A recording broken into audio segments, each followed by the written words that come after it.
Today on the show, I have the pleasure of chatting with Ruben Greth. Now, Ruben is the host of the Capital Raiser Show and is also a build-to-rent syndicator and private equity shop. Now, he first got his start JVing capital for quads and duplexes during the crash of '08 and '09. He moved into heavy lift syndication with some Phoenix partners and now has moved up into fund management and development just over a year ago. I'm really pumped and excited to have him on the show with me to share his incredible knowledge and his insight. But enough out of me, let's get him out here.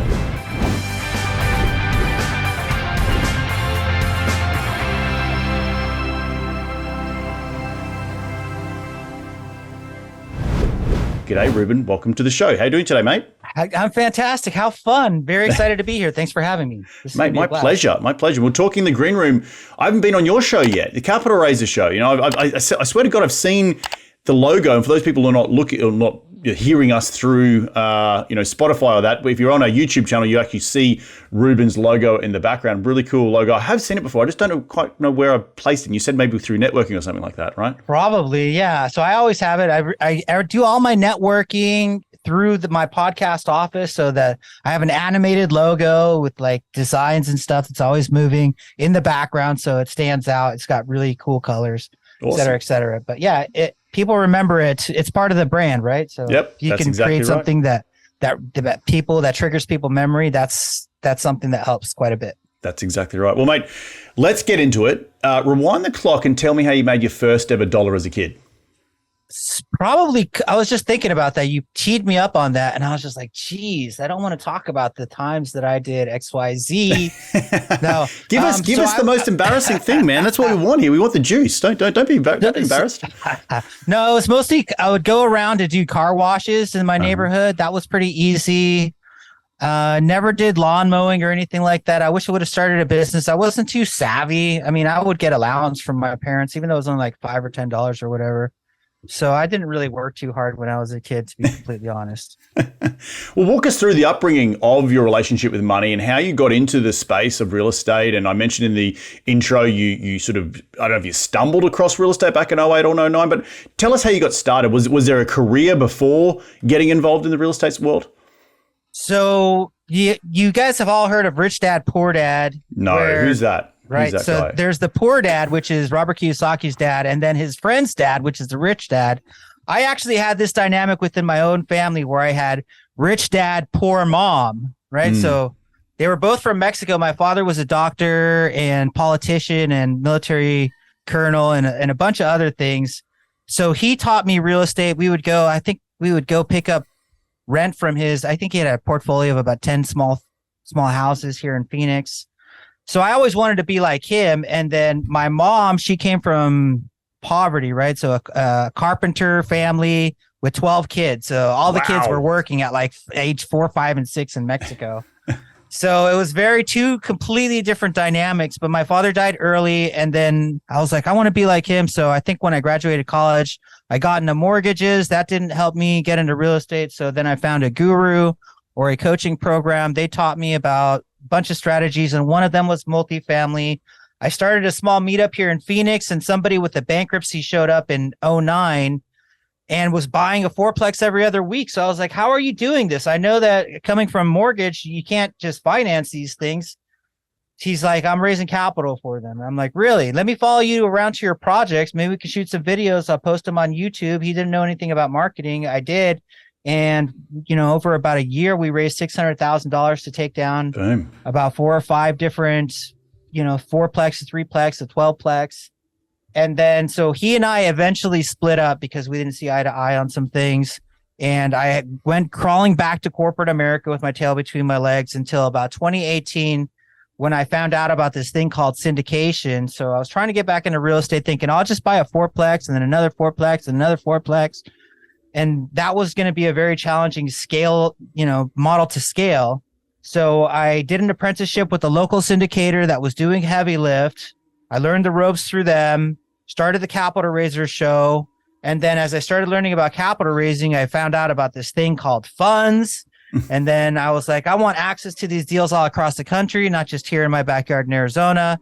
So I went off to go launch my own fund when I met my now partner, who taught me about build to rent and raising capital for other syndicators without actually being the operator. You just manage your own fund.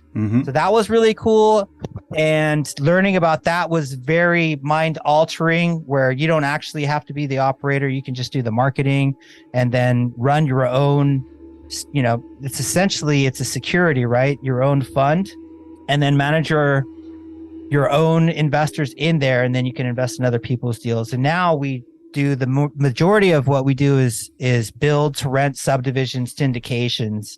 And it's kind of been a crazy journey, going from not knowing anything to raising capital to then funds and now development, which is brand new to me too. I've only been doing developments for about a year and a half.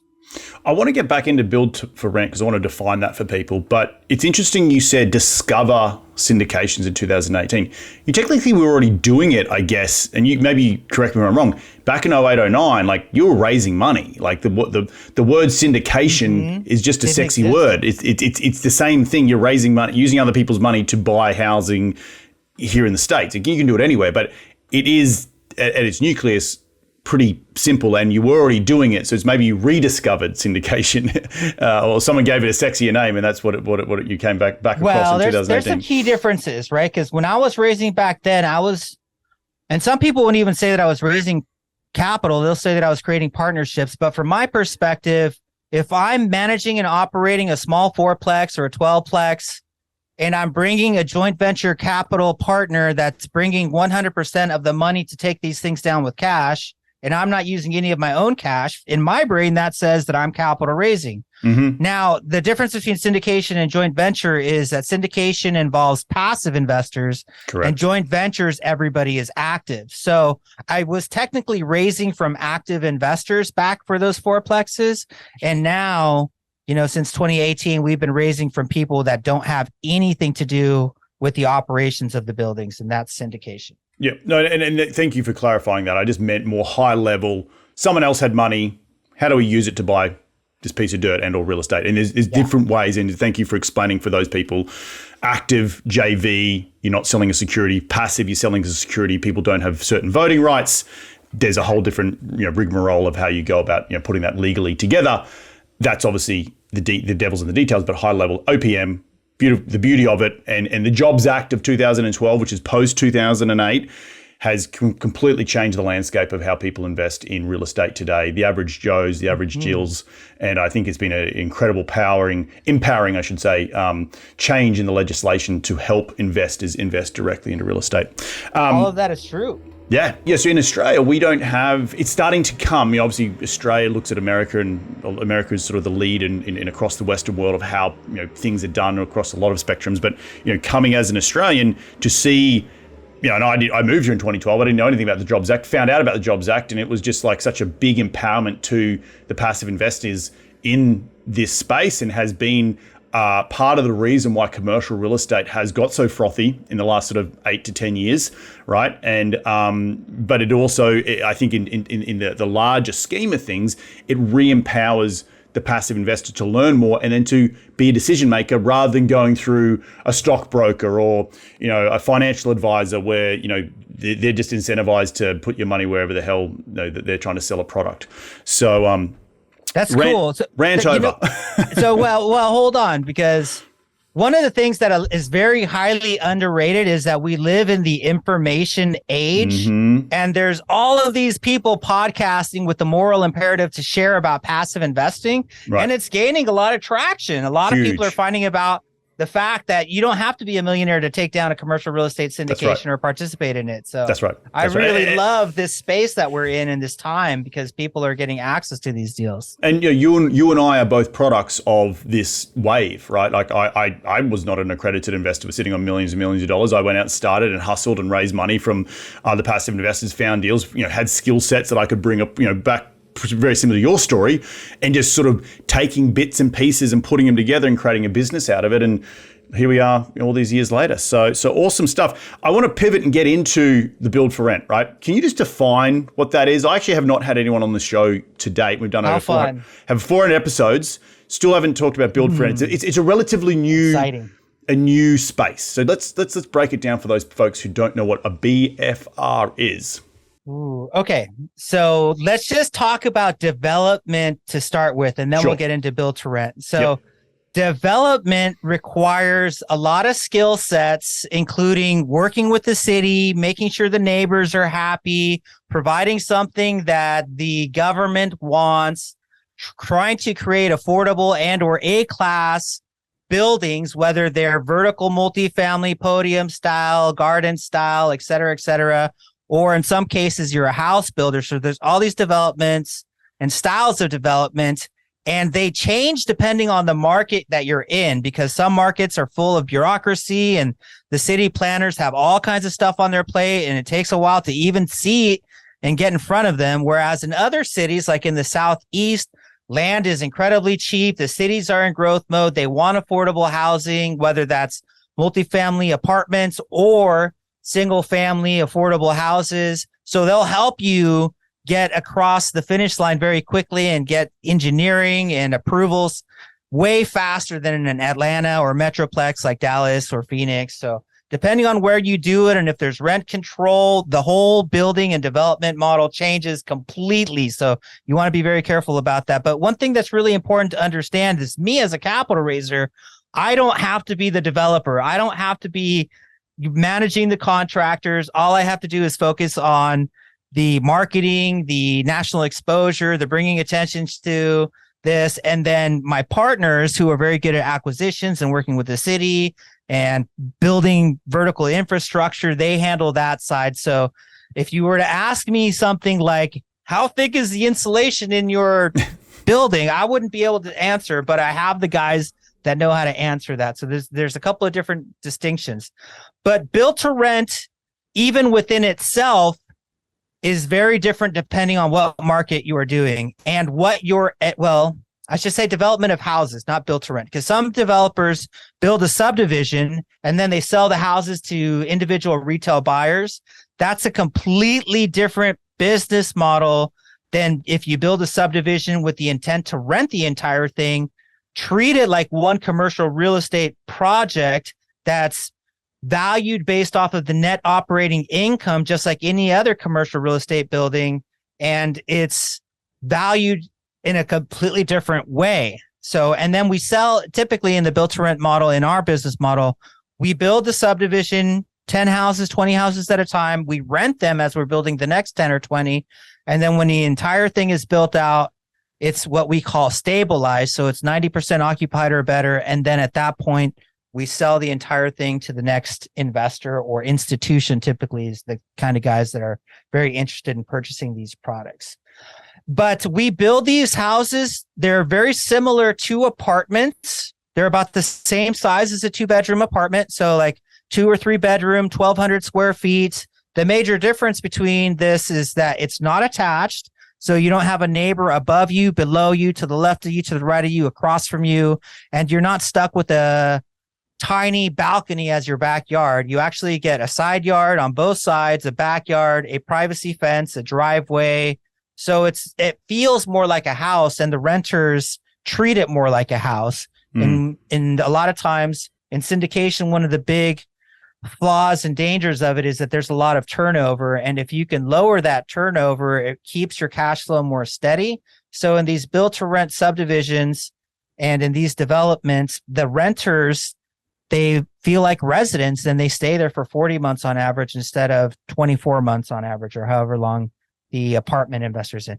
But that's kind of like the general parts of it. If there's specific nuances about it, we can definitely go into that. Let me just stop here and see if you have any questions. Good overview. And I think the big thing, as you mentioned, and for those people listening, think of a subdivision, single family house, the urban sprawl, right? And historically, that would be, I'm a developer, I'm going to go put in the horizontal, street work, drainage, lights, and then I'm going to sell these lands to first home owners, right? And I'm going to come along, me and my family, I want to build a 3-bedroom, 2-bath house, and that's been your historical, how suburbs have been built over the years. Do you know, Ruben, it seems build for rent's a relatively new concept. It's sort of taking what you just said, or taking an apartment building and just putting it over a horizontal surface, right? We call it horizontal multifamily. Actually, exactly. We treat it like a multifamily. Do you know any history of when the first BFR came out? So the rumors that I've heard indicate the city that I live in has been the first place for build to rent subdivisions. So in 2008 and 9, the city of Phoenix, their major economic business, what their gross domestic product or whatever that is, it was all construction, right? Mm-hmm. So people were building subdivisions in the North Valley, the West Valley, the South Valley. So like Maricopa and, Peoria and, new parts of like New River and Anthem and North Phoenix. And then what is it, like Tolleson, Buckeye? There were subdivisions going up all over the place, even on the east side and Mesa in some places. And a lot of times those models were what I mentioned earlier. People were building houses, or what we used to call back then speculation homes or spec homes. And they would build them because the appreciation was going up so fast during 06, 07, 08 until, the mortgage meltdown. And then everything just stopped under construction. But their intention was to build these subdivisions and then basically sell them to individual retail buyers. And when that crash happened, they had no choice because nobody was buying but to put for rent signs up.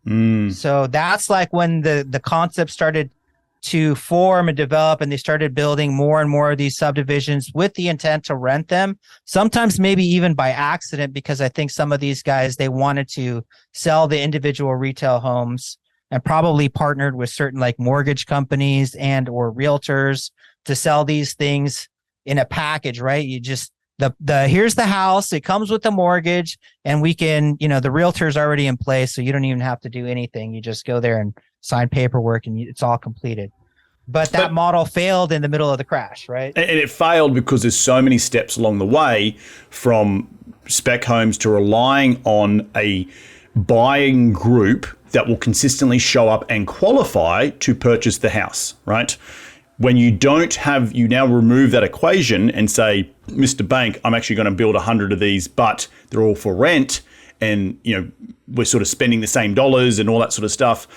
It becomes a little bit more safer model when you think about it from an underwriting point of view at the bank. It becomes a way safer because you've taken out that middle person, the individual retail person who when recessions hit, people spook like cockroaches, right? So it's but on the probably the biggest interesting thing, and I'm a structural engineer by trade. That's what I went to school for. And I practice a lot is sort of the microization. I've just made that word up, where you sort of start to squeeze the dimensions of these houses, because you would have think back in the day, back in 08, 09, they're 2,000, maybe 3,000 square foot homes. These are big bloody homes. Mm-hmm. You don't need to build that much. You can get away with the 12, 1,300. It's a nice size for a small family, and you're more efficient. Yeah, that's the other thing too, is like in Arizona, we don't typically grow up or grow vertical. We grow horizontal, mm-hmm. right? So like in cities like Vancouver, you're going straight up. Right. But LA, New York, in the desert, there's so much space that, you have big backyards. And then I think the first subdivision developers are just like, hey, let's squeeze a bunch of these houses into one, lot. How many, if we buy 10 acres, how many houses can we squeeze in here? And then, make the backyards smaller and smaller and smaller and smaller. And that was kind of like the cookie cutter model of just, high density subdivisions. And I don't really like that. But you're also talking about something else, which is like the subdivisions of really beautiful or big homes with big backyards. And that's a whole different model as well. I did want to mention this, though, because in 09, 10, and 11, there was, because the banks bought back, or I should say foreclosed on so many properties across the country, they had these things called bulk REO packages. Each bank has a real estate owned department, and they would have like hundreds or thousands or maybe tens of thousands of homes. And they would just sell the entire package of homes to one individual institution who would buy, like, I don't know, let's say 600 houses in the state of Arizona, Utah, and New Mexico. And they loved purchasing these houses at a discount. But what they found out was that they were very hard to property manage because they were scattered. what they call scatter sites. So people wanted at a high level to purchase lots of houses, but they could never figure out a model where they could own all of these houses in one place so that they could have the efficiency of scale and property manage the whole thing efficiently. And what they came to realize, what a lot of people or a lot of institutions came to realize, that if they could have all of their houses in one place with one property manager, with one leasing agent, that would be ideal. And thus, the demand for build to rent subdivisions started to explode right around then. So when you start to hearing about the beginning days of build to rent subdivisions, we're talking about that moment in history in 09, 10, 11, 12, right when people started buying these packages of houses and realizing that it was very challenging to have them all over the place, and they wanted them all in one place. No, you bring up a very good point. So how have you guys handled that management play, and do you do any of that in-house with the developments that you partake in? So we work with a lot of capital raisers, and the capital raisers always have to have some kind of ongoing duty. So we typically like to find people that are into asset management. So we basically just give them that duty, and then they can, if we build a subdivision, they're in charge of managing the property managers and managing the asset management, and then being a liaison between the equity, the investors, and the builders. So all of those kind of roles, we hand that off to the most appropriate person when it's necessary. Gotcha. Tell me about what projects you currently got going on right now. Where are you seeing? And I do know that there's been a little bit of a pullback in the BFR space, BTR, slight, but I think that's across most asset classes. I don't think there's anyone's immune to it right now. But what are you seeing, any headwinds in this space coming into 2023 and beyond? So it depends on where you are investing, right? Because BFR is experiencing much bigger slowdowns in certain markets, like where I live, like in Phoenix, than it is in other places. But you also have to pay attention to migratory patterns and migration patterns, because Florida, there's, insane migration. Same thing with Texas. And in places where we're building, the land is cheap, the model is very effective, but there is a net exodus of migration. So people are actually leaving Louisiana for other places.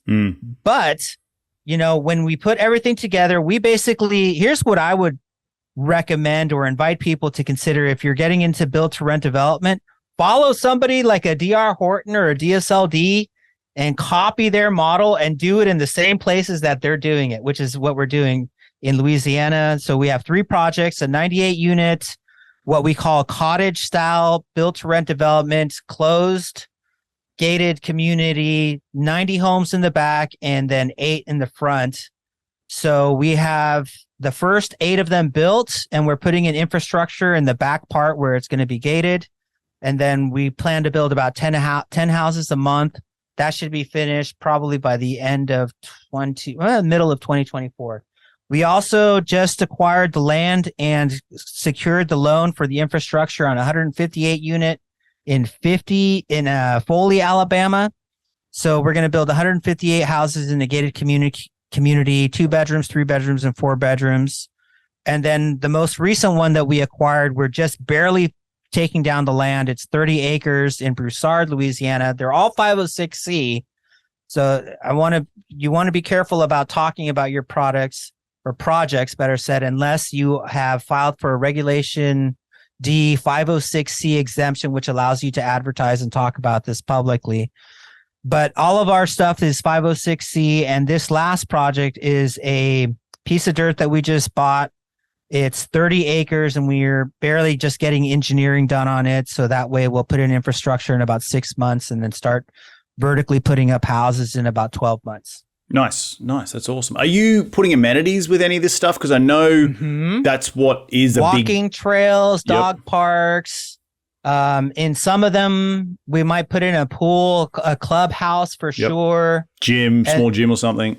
We might. I don't think we've explored the gym too much, but those, depending on what you're trying to build and for what kind of resident you're doing, particularly if you're doing an A-class build to rent, you want to have some nice things that attract. I've heard of some people, they even put restaurants or wellness centers. Wow. Like if you have a 55-year-old community, they have like naturopathic doctors and all kinds of things that are designed to attract people that are like in the golfing stage of their life or whatnot. But we're pretty much targeting younger audiences, or residents, I should say, new families or people that are downgrading from a big house to a little house. So we're not going too crazy. And especially considering that we're doing affordable housing, we're providing some amenities like dog parks. I think we're adding some technology, like Bluetooth outlets, or I should say USB outlets and whatnot, but nothing too crazy. Maybe a couple of buttons that lock your door or turn off the air conditioning if you're at work or whatever. Right. But are you seeing any sort of, or actually the better question is, when you look at the metrics of what the rent is, do you look at like what the average property price if you were to get a mortgage in the area? Because I'm sure that would have to, if I could imagine a 4-bedroom in Alabama. I don't know what that rent's for, but you'd have to be pushing up against, why don't you just go out and buy your own house? Yeah, which right now is very challenging because mortgage rates have created, a couple of reasons why the housing market is frozen. One of them is people are not selling their houses because they know that if they sell their house and move into a new house, they're going to lose their phenomenal rate that they have on their house that they live in. So they're like, I'll just wait. And then the people that want to buy a house are like, seeing the cooling, it's harder to qualify for a mortgage. They're kind of on the sidelines too, saying, I'm just going to wait to see what happens in 6 months. Hopefully the prices of houses will go down. And this cooling of the, buy and sell market in the housing market is really allowing us syndicators in the built to rent space to just basically sit here. And for anybody that wants to live in a house, they're coming to our communities to rent. So we look at good schools. We look at the neighboring properties, neighborhood comparables, and see what things in that area are renting for. And we do design our rents, or I should say we pick our rents based off of what the comparable neighborhood rents are in houses too. But, we do provide some things that maybe some of the neighboring houses, if they're individual houses, don't get, like a gated community and amenities, dog parks, etc. Gotcha. No, it's such an interesting, you're still buying good dirt, right? You still want to be in good school districts. You still want to be close to good hospitals and infrastructure. So it all stores and stores you don't want to be like 10 miles away from Walmart. You don't want to be in a food desert. But I think it all bodes well for good investing, right? Regardless of what product you're investing in, you're still looking at your migration growth, you're still looking at jobs, you're still looking at what household income is, the demographics, what people can pay. That all makes, it all adds to what, if it's going to be a good investment or not over the long term, regardless of what's happening in, say, the immediate term, which is, we're coming to potentially some rougher waters. So with that, I'm going to, pivot. What are your thoughts on where we're happening globally? The Fed just came out yesterday. We were recording this at the beginning of February. They just raised their rates another 25 basis points. What's your crystal ball saying? Oh, wow. I can't predict the future. I've heard both, right? That the rates were starting to cool down. And then at the same time, I just got another notification that the rates just went up. So I have no idea. Some people are guessing that the rates won't go above 7%, but I really have no clue. All I can really, address is how I do business. And if we're basically underwriting and stress testing, knowing that in the future, if we lock into a rate, we'll at least have that for however long we lock it for, hopefully for 5 to 7 years. And we'll try and base our underwriting and stress tests it around exiting within our, particular time frame. We do feel internally within our organization that we can build these houses relatively quickly. So we don't typically raise money or syndicate once we, at the beginning when we're acquiring the land. We actually purchase that with our own money, and then we put in infrastructure with our own money, and then we syndicate when the houses are ready to be built. And from the time that we take people's money to the time that the whole subdivision is built out, it can happen relatively quickly, like within about 18 to 24 months, and then, tack on another 6 months. So internally, we believe that we can lease up and sell our entire subdivision in 30 months, although we're underwriting and stress testing as if we had to hold this subdivision for 5 to 7 years. So that helps a lot, comp investors where we reduce and take on the majority of the risk, which is the early phases of development, and just give them the, less risky, it's about to be built and then sold relatively quickly portion of the syndication, or portion of the development for the syndication, better said. Yep. So the crazy economic market with the interest rates, it's really affecting people, syndicators, I should say multifamily value add syndicators' ability to find deals that pencil. So we're kind of staying away from that. And we like developments because there's very little competition. So nobody's bidding on the same piece of land. But if you have a, existing multifamily property, there's probably like 20 people bidding on that and driving the price up, and in this market, it's very hard to make things pencil. So we're going to keep an eye on, we love multifamily. We're going to keep an eye on the market, and hopefully we can get some clarity on what's going to happen in the future and what kind of rates. There's going to be some new guys. Here's the interesting thing that I just recently heard on my podcast is that when there is financial stress on the economic market, new lending products are created. So back in 2006, they came out with no doc loans and creative financing loans. Be expecting a lot of these new products to come out, 10-year fixed, ARMs or adjustable rate mortgages on commercial loans, and all kinds of unusual products that will help syndicators make deals pencil. All kinds of new products are going to be created, and they haven't needed to create any of these products because it's been so profitable over the 10 years. But right now is the time you're going to see some new products come to the market. That is very, very interesting. And right? I'm actually getting a fixed rate Fannie Mae loan for 5 years, buying it down to sub 5%, which makes a lot of sense when you're buying, in the money cap rates. Yeah, those products didn't exist, a couple years ago. Exactly. Ruben, at the end of every show, we love to dive into the top 5 investing tips. You ready to get into it? Let's do it. Mate, question number 1 is, what's the habit you practice to keep on track towards your daily goals? So a lot of reading and then planning the day, right? So I think those are the 2 big keys. And then the Miracle Morning for Entrepreneurs has been a great book to help me kind of plan the entire formation of the day, including exercise and affirmations and journaling and everything else. Awesome stuff. Question number 2 is, who's been the biggest influence in your career to date? So are you talking about real estate or just in general? I'm talking more about real estate, business and real estate. The biggest influence has probably been my real estate partner. He's a fund manager. His name's Andy McMullen. He's the one that got me into development and understanding how to run funds. Awesome. Andy, if you're listening, you're Ruben's most influential person in his career. So, well, your partner typically should be, right? Or else why would you be partners with them? Well, yeah, you can have people who put you on a mentor, put you on a good path earlier in your career. So depends. Mentors are great, guys. Get mentors and coaches for sure. Question number 3, what is the most influential tool in your business? When I say tool, it could be a physical tool like a phone or a journal that you just can't run the business without, or it could be a piece of software. What is it? The podcast is my greatest tool. It creates the exposure, right? Yep. So now instead of being in front of 10 people, I'm in front of 1,000 people a day, even while I'm sleeping, right? And my voice is in their ears. So this has been the most phenomenal tool, easily.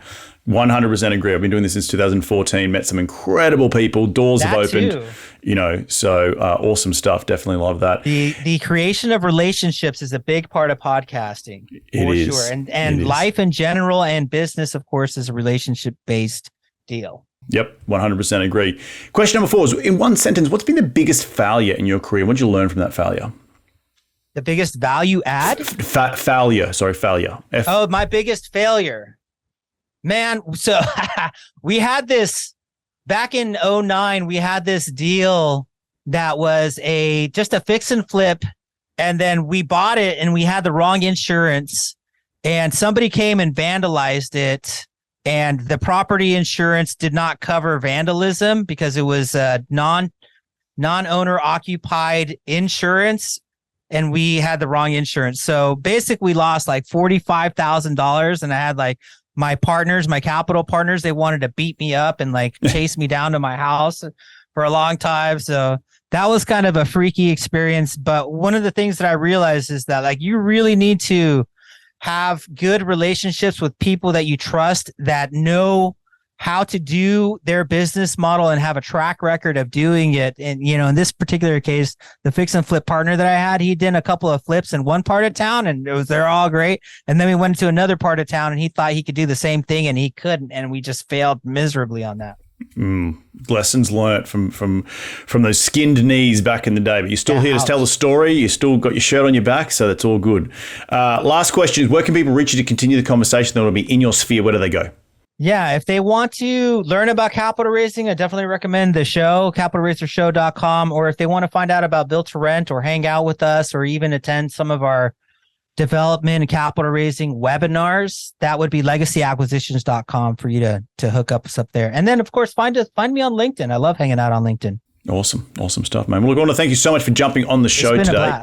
I want to just reflect some of the things that I took away from today's show. I think, your ability to break down the history of build for rent, I think it's such an interesting space. And as you think about the evolution of density and people growing and, suburbs growing and cities growing, there just becomes, you have to figure out different products. I'm not saying you figured that build for rent by yourself, but you're seeing other trends coming online where people don't necessarily want to live next to a neighbor and have a neighbor above them or below them or, have a very small, tiny balcony. They want that sort of single family feel, but they may not necessarily be in a space to go and acquire that, but they'll definitely want to rent from that. So I think that's been such a massive shift in what I've seen in the last sort of 5 to 8 years in this space, doing horizontal multifamily. So that's been definitely some of the things I took away from today's show. And then obviously your ability to pivot. You've had such a incredible growth in your career and change, picking up things that will help you continue moving the ball down the fairway in terms of, back in 08, 09, you're doing JV loans. Now you develop syndication models around other sorts of JVs with different partners who are certain experts. And, you mentioned you didn't know the insulation size. We're going to go find a partner who knows what that is all about. And so partnering up with people who really know their stuff, I think is also really, really important. Did I leave anything out? No, that's pretty much it in a gist. So you got to be able to pivot, adapt, and evolve as you go, because real estate is a ever evolving business and you just got to be prepared for things to change, including the interest rates. My friend. Well, look, I want to thank you again for jumping on today's show. Enjoy the rest of your week and we'll catch up very, very soon. Thank you. That was a blast. Well, there you have another cracking episode jam-packed with some incredible stuff from Ruben. If you do want to check out Ruben, head over to LinkedIn. You can check him out. It's Ruben Greth. It's Greth. He is over there. And check out the Capital Raise Up podcast show. You can just Google that wherever you podcast. I want to thank you all again for taking some time out of your day to tune in to continue to grow your financial IQ, because that's what we do on this show each and every week. If you do like this show, the easiest way to give back is to give it a 5-star review on iTunes. And we're going to do it all again next week. So remember, be bold, be brave, and go give life a crack.